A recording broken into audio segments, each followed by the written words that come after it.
Assalamualaikum warahmatullahi wabarakatuh. Yang saya hormati Dr. Andes Handoko MPD selaku dosen pengampu mata kuliah belajar dan pembelajaran. Yang saya banggakan rekan-rekan kelas 2E. Izinkan saya hari ini memandu presentasi hari ini yang berjudul Teori Belajar Konstruktivisme berperan dalam kegiatan belajar. Materi pertama yang akan dijelaskan adalah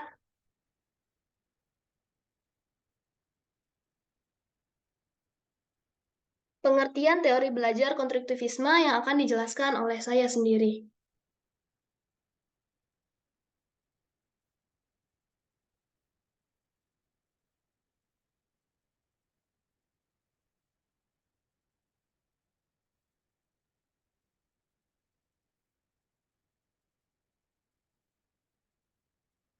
Teori belajar konstruktivisme adalah sebuah teori yang memberikan kebebasan terhadap manusia yang ingin belajar atau mencari kebutuhannya dengan kemampuan menemukan keinginan atau kebutuhannya tersebut dengan bantuan orang lain.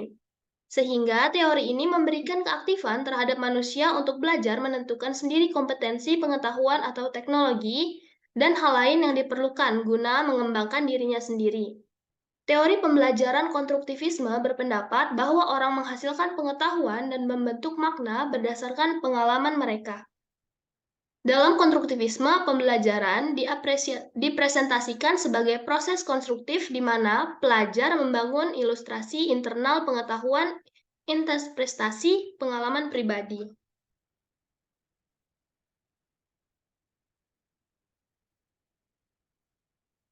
Szymanski mengatakan konstruktivisme adalah aktivitas yang aktif, di mana peserta didik membina sendiri pengetahuannya, mencari arti dari apa yang mereka pelajari, dan merupakan proses penyelesaian konsep dan ide-ide baru.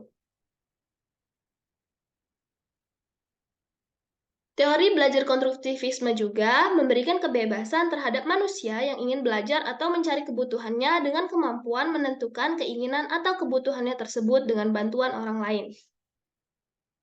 Cukup? Baiklah, materi kedua akan dijelaskan oleh Revi Gita Lestari. Kepada Revi, dipersilahkan. Baik, terima kasih moderator.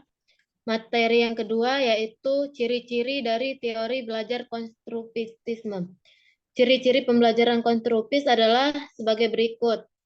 A. Memberi kesempatan kepada siswa untuk menciptakan pengetahuan baru berpartisipasi dalam dunia nyata.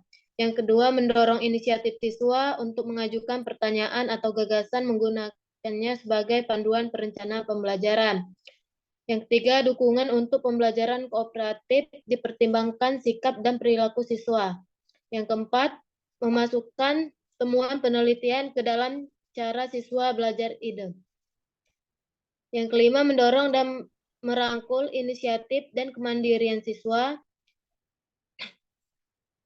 Ketujuh, mendorong siswa untuk bertanya dan berdiskusi dengan siswa guru. Pikiran belajar sebagai proses yang serupa penting untuk hasil belajar. Yang terakhir, mendorong penelitian mahasiswa dan untuk bereksperimen. Kemudian, prinsip teori belajar konstruktivisme. Secara umum, prinsip-prinsip konstruktivisme digunakan untuk mengajar dan belajar. Yang pertama, ada pengetahuan diciptakan oleh siswa sendiri. B. Informasi tidak dapat ditransfer dari guru ke siswa kecuali hanya dengan keaktifan murid itu sendiri untuk menalar. C. Murid aktif mengkonstruksi secara terus-menerus sehingga selalu terjadi perubahan konsep ilmiah. D. Guru hanya membantu memberikan saran dan situasi agar proses pembangunan berjalan lancar. E. Menangani masalah-masalah yang penting bagi siswa. F. Menyusun pembelajaran di sekitar konsep yang paling penting pertanyaan. G. Ajukan pertanyaan dan evaluasi pendapat siswa. H. Sesuaikan kurikulum dengan pendapat siswa. Dari semua itu hanya ada satu prinsip yang paling penting. Seorang guru tidak hanya harus memberikan informasi untuk siswa. Siswa harus membangun pengetahuan dalam pikirannya sendiri. Seorang guru dapat membantu proses ini dalam beberapa cara pengajaran yang membuat pengetahuan jadi sangat bermakna dan sangat penting bagi siswa. Sekian, saya kembalikan kepada moderator. Terima kasih kepada Revi Gita Lestari. Materi selanjutnya lanjut akan dijelaskan oleh Revi Gita Lestari.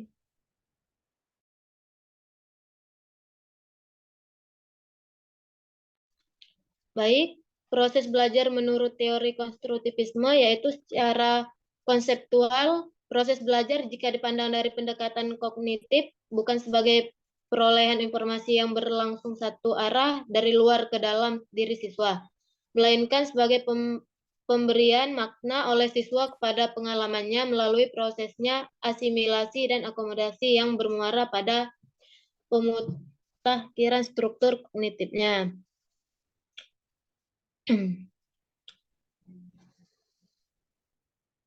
Yang pertama ada peran siswa. Menurut pandangan konstruktivistik, belajar merupakan suatu proses pembentukan pengetahuan. Pembentukan ini harus dilakukan oleh si belajar. Siswa harus aktif melakukan kegiatan, aktif berpikir, menyusun konsep, dan memberi makna tentang hal-hal yang sedang dipelajari. B. Peran guru. Dalam belajar, konstruksi guru atau pendidik berperan membantu agar proses pengonstruksian pengetahuan oleh siswa untuk membentuk pengetahuan sendiri. Guru dituntut untuk lebih memahami jalan pikiran atau cara pandang siswa dalam belajar. Guru tidak dapat mengklaim bahwa satu-satunya cara yang tepat adalah yang sama dan sesuai dengan kemampuannya. Kemudian sarana belajar. Pendekatan ini menekatkan bahwa peranan utama dalam kegiatan belajar adalah aktivitas siswa dalam mengonstruksi pengetahuannya sendiri. Segala sesuatu seperti bahan, media, peralatan, lingkungan, dan fasilitas lainnya disediakan untuk membantu pembentukan tersebut. Kemudian ada evaluasi. Pandangan konstruktivis mengemukakan bahwa lingkungan belajar sangat mendukung munculnya berbagai pandangan dan interpretasi terhadap realitas, konstruksi pengetahuan, serta aktivitas-aktivitas lainnya yang didasarkan pada pengalaman.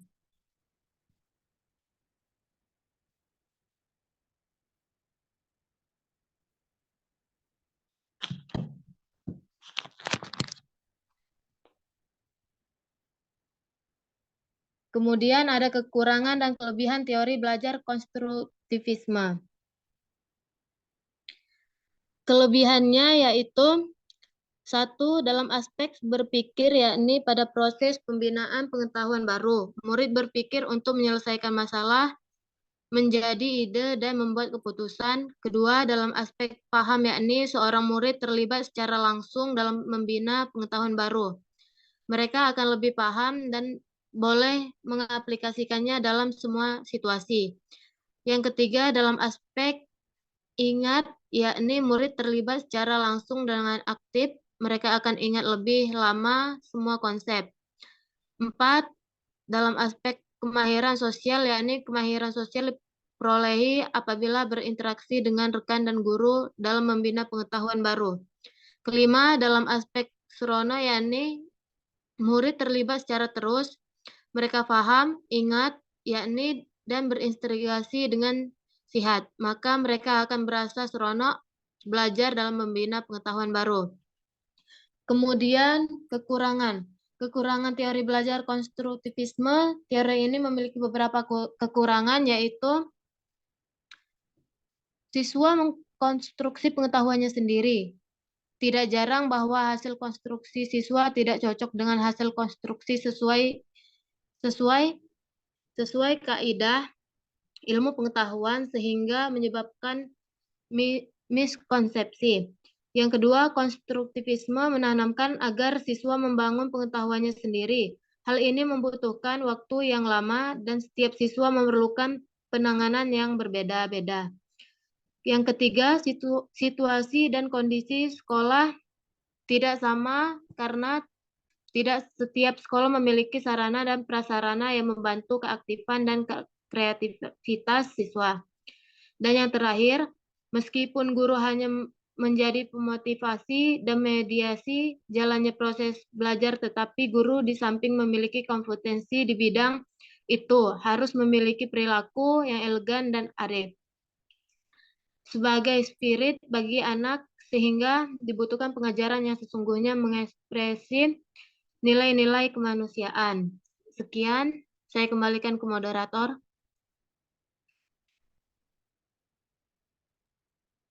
Terima kasih kepada Revi yang telah menjelaskan materinya. Materi selanjutnya akan dijelaskan oleh Tarisa Selvia. Kepada Tarisa dipersilakan.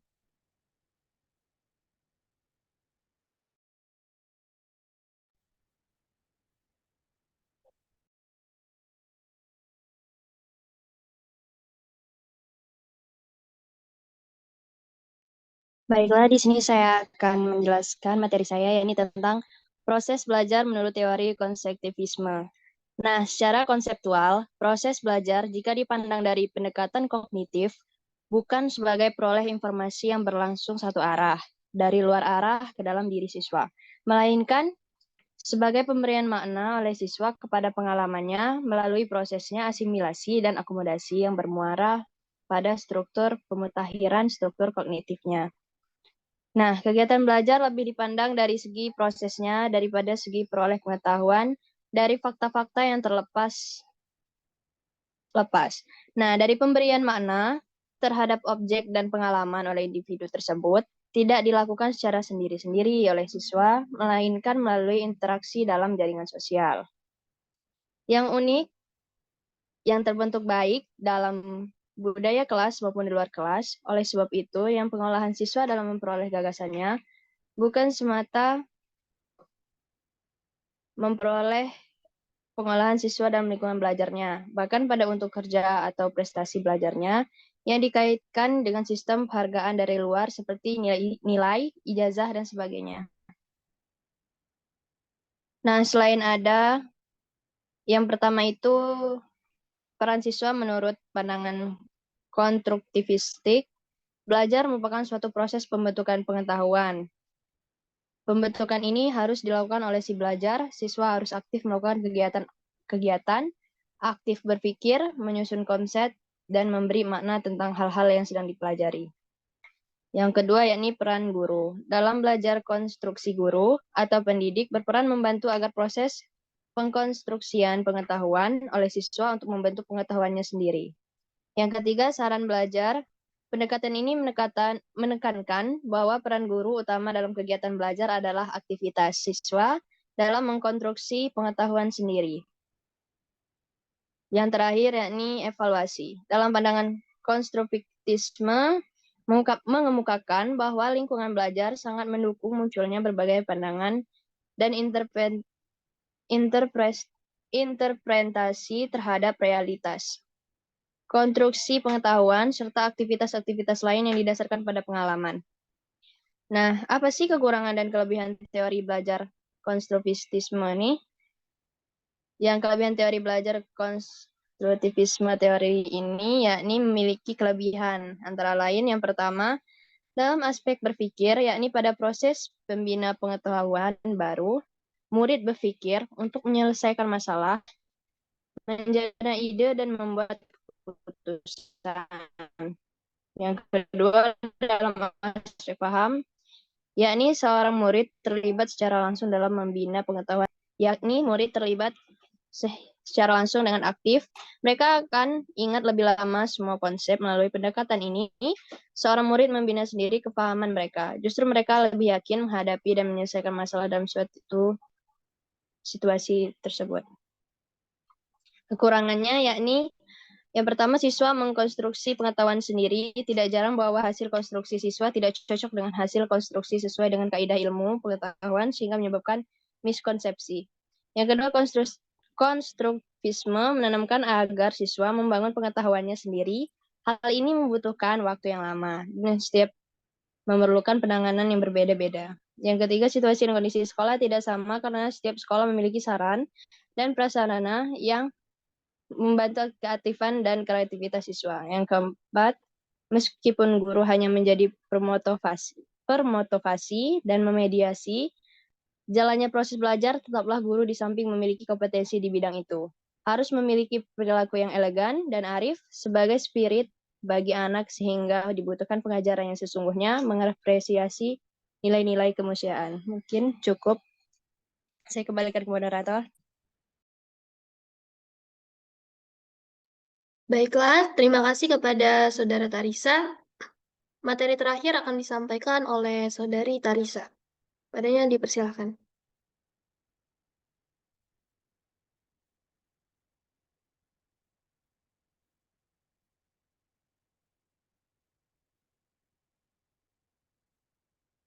Oh, maaf, materinya sudah selesai. Baiklah, terima kasih kepada teman-teman yang sudah memperhatikan kami. Dan sekarang kami akan memberikan kesimpulan dari materi yang telah dijelaskan tadi. Jadi, kesimpulan dari materi di atas yang telah kami sampaikan adalah maka dapat dibuat sebuah kesimpulan yaitu konstruktivisme merupakan sebuah teori yang memberikan keluasaan berpikir kepada siswa dan memberikan siswa tuntutan untuk bagaimana mempraktikkan teori yang sudah diketahuinya dalam kehidupan. Baik, terima kasih. Sesi selanjutnya kami akan membuka sesi pertanyaan yang berisi 2 termin pertanyaan. 1 termin berisi 3 pertanyaan. Kepada teman-teman yang ingin bertanya, dipersilakan.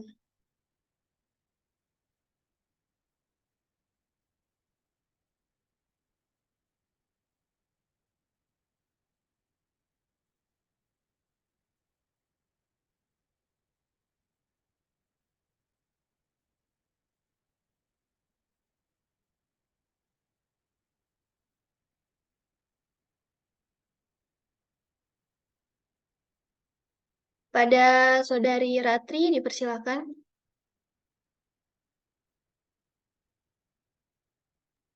Baik, terima kasih kepada Wulan atas waktunya. Sebelumnya, Assalamualaikum warahmatullahi wabarakatuh. Warahmatullahi wabarakatuh. Izin memperkenalkan diri, nama saya Ratri Eknentias, NPM 22130532114. Izin bertanya kepada kelompok 7, yaitu kekurangan teori belajar konstruktivisme, yaitu teori konstruksi memiliki beberapa kekurangan antara lain. 1. Siswa mengkonstruksi pengetahuan sendiri. Tidak jarang bahwa hasil konstruksi siswa tidak cocok dengan hasil konstruksi sesuai dengan kaidah ilmu pengetahuan, sehingga menyebabkan miskonsepsi. Lalu pertanyaannya, bagaimana cara sikap Anda mengatasi kekurangan peserta didik sebagai peran calon pendidik? Baik, terima kasih. Wassalamualaikum warahmatullahi wabarakatuh. Terima kasih kepada Saudari Ratri. Selanjutnya dipersilakan kepada Saudari Della Pratiwi. Baik, terima kasih moderator. Sebelumnya, Assalamualaikum warahmatullahi wabarakatuh. Izin memperkenalkan diri, perkenalkan nama saya Della Pratiwi dengan NPM 2213053073. Izin bertanya, pertanyaan saya yaitu, apakah keuntungan yang akan diperoleh peserta didik dengan adanya pembelajaran yang menggunakan teori belajar konstruktivistik? Baik, terima kasih. Terima kasih kepada Saudari Della. Selanjutnya dipersilakan kepada Saudari Lisa Ayumareta.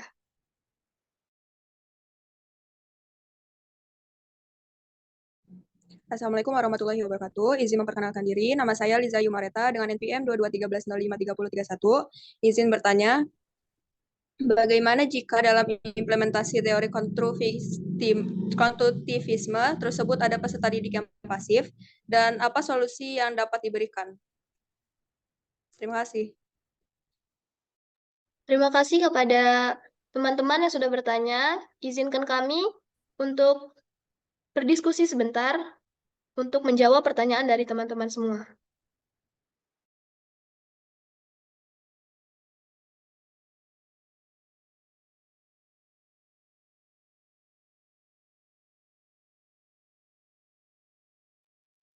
Baiklah, di sini kami akan menjawab pertanyaan dari teman-teman sekalian. Pertanyaan pertama dari Saudari Ratri Ekaning Tias, pertanyaannya adalah, Kekurangan teori belajar konstruktivisme. Teori konstruktivisme ini memiliki beberapa kekurangan, antara lain siswa mengkonstruksi pengetahuannya sendiri. Tidak jarang bahwa hasil konstruksi siswa tidak cocok dengan hasil konstruksi sesuai dengan kaidah ilmu pengetahuan, sehingga menyebabkan miskonsepsi. Lalu, bagaimana sikap Anda mengatasi kekurangan tersebut sebagai calon pendidik? Baiklah, jadi dalam teori konstruktivisme ini, peserta didik dianggap sebagai aktor yang aktif dalam proses pembelajaran dan peran guru lebih kepada fasilitator. Untuk mengatasi masalah ini, ada beberapa solusi yang dapat diterapkan. Pertama, membuat lingkungan belajar yang menyenangkan dan membuat baik pembelajaran itu. Guru dapat membuat suasana yang menyenangkan dan membuat peserta didik menganggap lingkungannya itu menyenangkan dan lingkungan harus kondusif. Untuk menghadapi miskonsepsi ini, bisa menggunakan beberapa strategi pembelajaran. Salah satunya, guru bisa memberikan umpan balik yang efektif. Guru bisa mendorong peserta didik untuk berpikir kritis. Dan dalam semua solusi ini, penting bagi guru untuk membangun hubungan yang baik dengan peserta didik dan memperhatikan kebutuhan individu mereka untuk membantu mereka mencapai potensi penuh mereka dalam pembelajaran. Terima kasih kepada Saudara Ratri. Apakah masih ada yang ingin ditanyakan? Terima kasih kepada Saudara Wulan, cukup. Terima kasih. Baiklah, pertanyaan selanjutnya dari Saudari Della Pratiwi yang akan dijawab oleh Tarisa Sylvia. Kepada Tarisa dipersilahkan. Baiklah, di sini saya akan menjawab pertanyaan dari Saudari Della. Yang pertanyaannya yaitu, apakah keuntungan yang diperoleh siswa dengan adanya pembelajaran yang menggunakan pendekatan konstruktivis? Ya. Jawabannya, pembelajaran yang menggunakan pendekatan konstruktivisme merupakan hal yang positif karena dapat membangkitkan keaktifan siswa dalam mengkonstruksi pengetahuannya yang diawali dari konsepsi awal yang dimilikinya. Apakah sudah cukup, Saudari Della? Baik, sudah cukup. Terima kasih.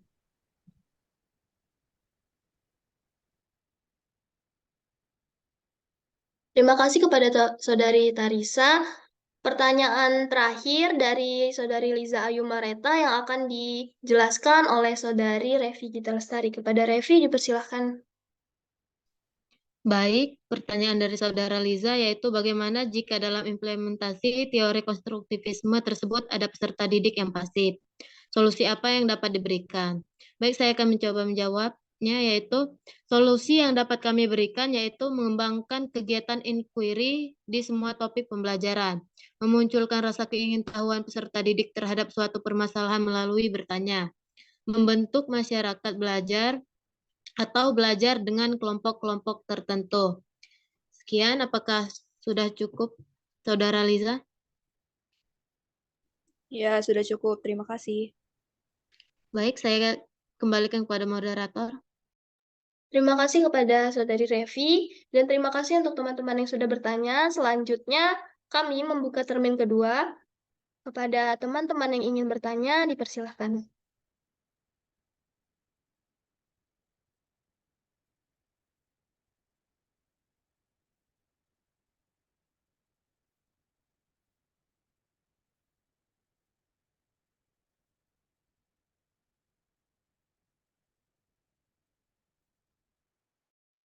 Oke, sepertinya teman-teman semua sudah mengerti apa yang materi yang setelah kami jelaskan. Apakah sudah cukup dan tidak ada yang ingin ditanyakan lagi?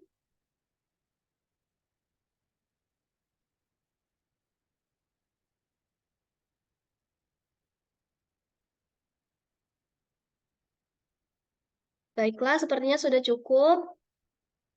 Kami dari kelompok 7, terima kasih kepada teman-teman yang sudah memperhatikan kami dan mendengarkan penjelasan dari kami. Kami minta maaf karena masih banyak kekurangan. Saya akhiri. Wassalamualaikum warahmatullahi wabarakatuh. Waalaikumsalam warahmatullahi Assalamualaikum warahmatullahi wabarakatuh.